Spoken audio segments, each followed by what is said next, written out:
ስለ ራሳችን በእንግሊዘኛ ማውራት የ30 ቀን ትምህርት ቀን 8 ዛሬ እናያለን። ሰላም ውድ የቀላል እንግሊዘኛ ተማሪዎቼ እንደምን ቆያችሁ? እኔ ደህና ነኝ ይመስገን። በቀን 7 ላይ የምንሄድበትን ቦታ መናገር እንዲሁም ደግሞ ልናደርግ የወሰናቸውን ወይም ያሰብናቸውን ነገር የምንናገርበት ትምህርት አይተናል።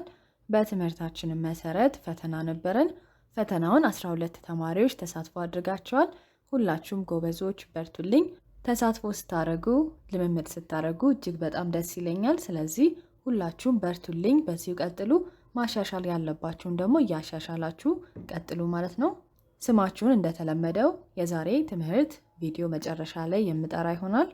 ወደ ትምህርታችን ከመሄዳችን በፊት ይህን ቪዲዮ ላይክ በማድረግ ለብዙ ተማሪዎች አድርሱ። እንዲሁም እኔን አበረታቱ፣ ቻናሉን ደግፉ።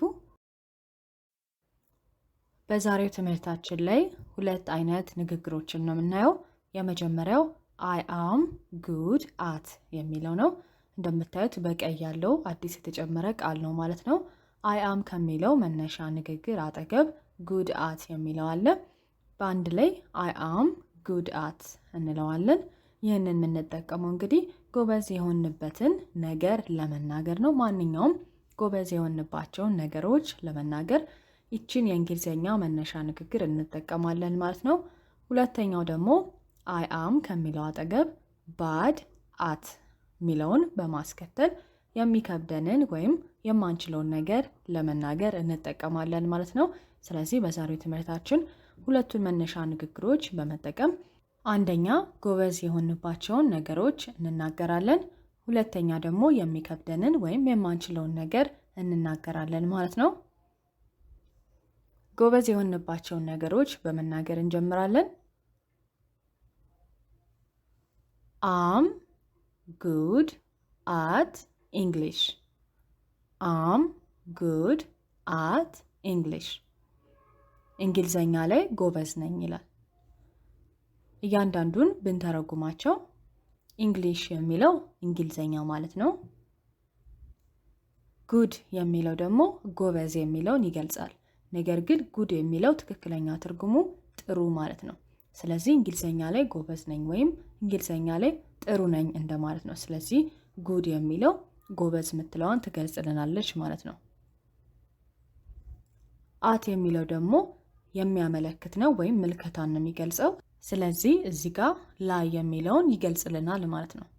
በመጨረሻም አም የሚለው ነኝ የሚለውን ይገልጻል ማለት ነው። ስለዚህ በዚህ መልኩ አም ጉድ አት ኢንግሊሽ ስንል እንግሊዘኛ ላይ ጎበዝ ነኝ እያልን ነው። አፍራሽ ስናረገው ኖት የምትለዋን እንደተለመደው ከአም አጠገብ መጨመር ብቻ ነው። ስለዚህ አም ናት ጉድ አት ኢንግሊሽ፣ አም ናት ጉድ አት ኢንግሊሽ፣ እንግሊዘኛ ላይ ጎበዝ አይደለሁም ይሆናል ማለት ነው። ከዚህ በኋላ ያሉትን ሁሉንም ንግግሮች አፍራሽ ማድረግ ትችላላችሁ። ነገር ግን አፍራሽ አድርገን አናያቸውም፣ ምክንያቱም ጊዜ ለመቆጠብ። ከዚህ በኋላ እንግዲህ ኢንግሊሽ የምትለው የተሰመረችው ቦታ ላይ የተለያዩ ቃላቶችን እያስገባን የምናይ ይሆናል ማለት ነው። I'm good at sports. I'm good at sports. ስፖርት ላይ ጎበዝ ነኝ።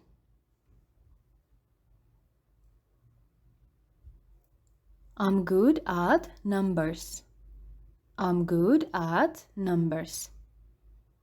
ቁጥር ላይ ጎበዝ ነኝ። I'm good at directions. I'm good at directions. አቅጣጫ ላይ ጎበዝ ነኝ።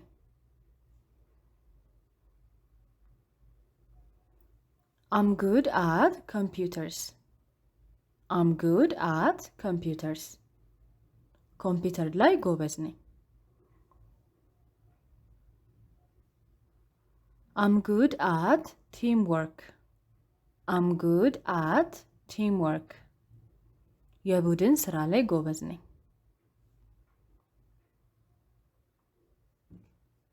I'm good at art. I'm good at art. ስዕል ላይ ጎበዝ ነኝ።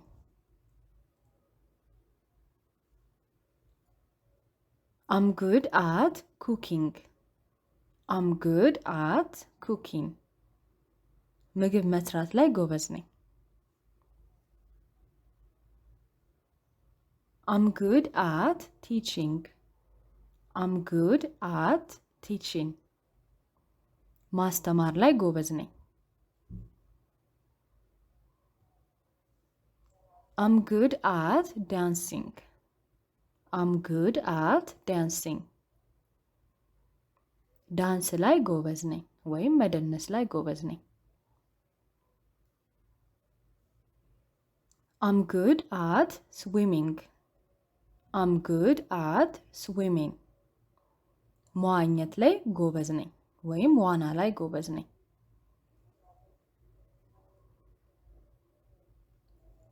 I'm good at planning. I'm good at planning. እቅድ ላይ ጎበዝ ነኝ። እቅድ ማውጣት ላይ ወይም ማቀድ ላይ ጎበዝ ነኝ። አሁን ደግሞ ረዘም ያሉ አረፍተ ነገሮችን እናያለን። I'm good at making friends. I'm good at making friends. ጓደኛ ማፍራት ላይ ጎበዝ ነኝ።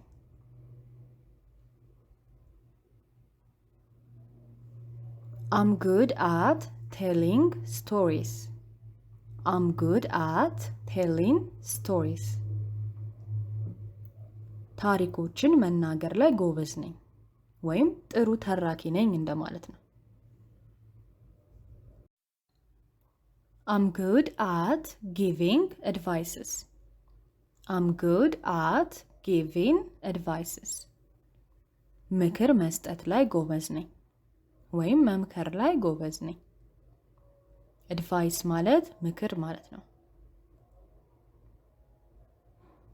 I'm good at following instructions. I'm good at following instructions.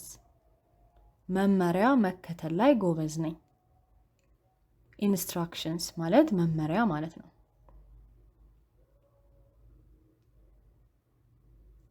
እነዚህን ይመስላሉ ማለት ነው።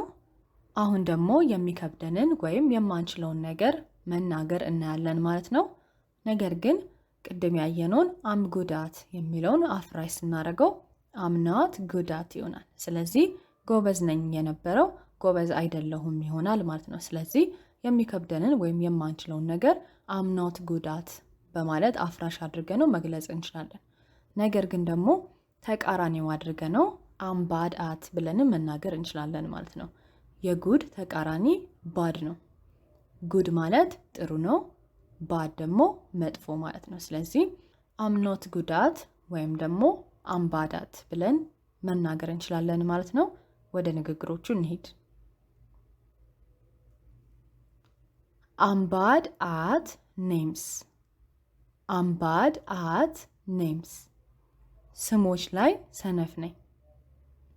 ኔምስ ማለት ስሞች ማለት ነው። ስለዚህ የሰዎች ስሞችን ማስታወስ ላይ ሰነፍ ነኝ እያለን ነው። ባድ የሚለው ትክክለኛ ትርጉሙ መጥፎ ማለት ነው። ነገር ግን እዚህ ጋር ሰነፍ የሚለውን ይገልጽልናል ማለት ነው። I'm bad at history. I'm bad at history. ታሪክ ላይ ሰነፍ ነኝ። ሂስትሪ ማለት ታሪክ ማለት ነው።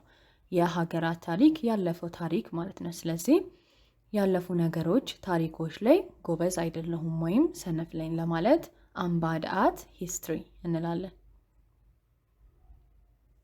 I'm bad at football. I'm bad at football. እግር ኳስ ላይ ሰነፍ ነኝ። I'm bad at games. I'm bad at games. ጨዋታዎች ላይ ሰነፍ ነኝ። ጌምስ ማለት የተለያዩ ጨዋታዎች ማለት ነው። I'm bad at technology. I'm bad at technology. ቴክኖሎጂ ላይ ሰነፍ ነኝ። I'm bad at saving. I'm bad at saving. ቁጠባ ላይ ሰነፍ ነኝ። I'm bad at singing. I'm bad at singing. መዝፈን ላይ ሰነፍ ነኝ። I'm bad at driving. I'm bad at driving. መንዳት ላይ ሰነፍ ነኝ። I'm bad at waiting. I'm bad at waiting. መጠበቅ ላይ ሰነፍ ነኝ። አሁን ደግሞ ረዘም ያሉ ንግግሮችን እንያ። I'm bad at keeping secrets. I'm bad at keeping secrets. ሚስጥር መጠበቅ ላይ ሰነፍ ነኝ። secret ማለት ሚስጥር ማለት ነው። I'm bad at public speaking. I'm bad at public speaking. ሰው ፊት መናገር ላይ ሰነፍ ነኝ። ፐብሊክ ስፒኪንግ ማለት ብዙ ሰዎች ባሉበት ቆመን መናገር ማለት ነው።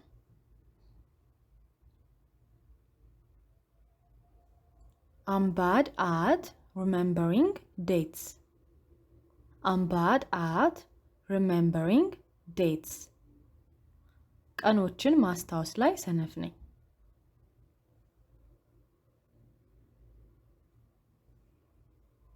ንግግሮችን ጨርሰናል።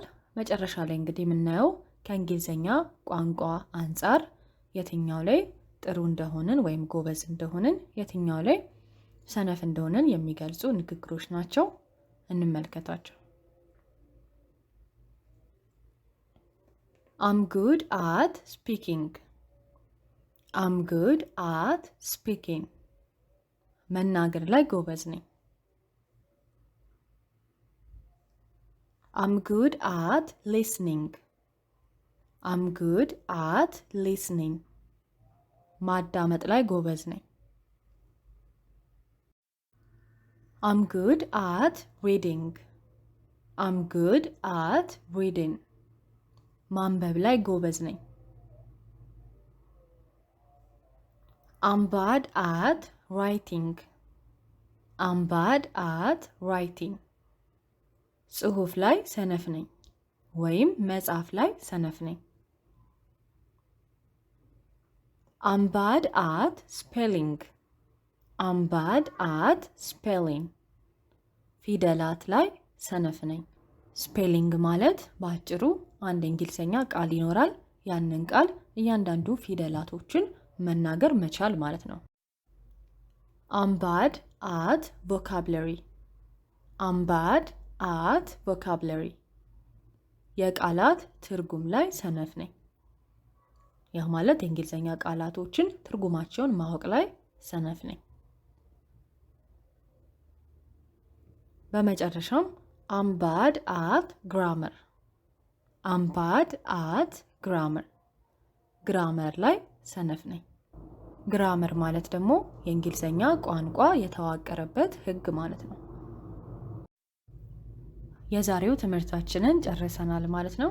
ወደ ቀን 8 ፈተና ከመሄዳችን በፊት ቀን 7 ላይ ተሳትፎ ያደረጉ ተማሪዎችን እጠራለሁ። አስራት፣ አብደላ፣ ዘነበች፣ መሰረት፣ ምህረት፣ ኢክራም፣ ሳላዲን፣ ገነት፣ ወይንሸት፣ ሰላም፣ ወርቅ አድማስ እና መቅደስ ናቸው። ሁላችሁም በርቱልኝ። ወደ ቀን 8 ፈተና ስንመጣ የመጀመሪያው ጥያቄ እንግሊዘኛ ቋንቋ ላይ ጎበዝ የሆናችሁበትን ነገር መናገር። ሁለተኛ ጥያቄ እንግሊዘኛ ቋንቋ ላይ ሰነፍ የሆናችሁበትን ነገር መናገር። ቅድም እንግዲህ ከእንግሊዘኛ ቋንቋ ጋር የተያዘ 7 ንግግሮች አይተናል። ስለዚህ ከሰባቱ ጎበዝ የሆናችሁበትን ነገር ትመርጣላችሁ፣ ሰነፍ የሆናችሁበትን ነገር ትመርጡና 7ቱንም ትናገራላችሁ ማለት ነው። ስለዚህ 7 ንግግሮች ከእናንተ ጠብቃለሁ ማለት ነው። ብትችሉ እስከ ቪዲዮ መጨረሻ የቆያችሁ ተማሪዎች በሙሉ ተሳትፎ አድርጉ። ምክንያቱም አብዛኛው ተማሪ የትኛው ላይ እንደተቸገረ የትኛው ላይ ደግሞ ጎበዝ እንደሆነ ባውቅ ለኔም ትኩረት አድርጌ ለማስተማር አቅጣጫ ይሆነኛል ማለት ነው። ስለዚህ ሁላችሁም ተሳትፎ አድርጉ። የዛሬውን ትምህርት እዚህ ላይ እንጨርሳለን። በሚቀጥለው የትምህርት ቪዲዮ እንገናኛለን። እስከዛው ሰላም ቆዩልኝ። ባይ ባይ።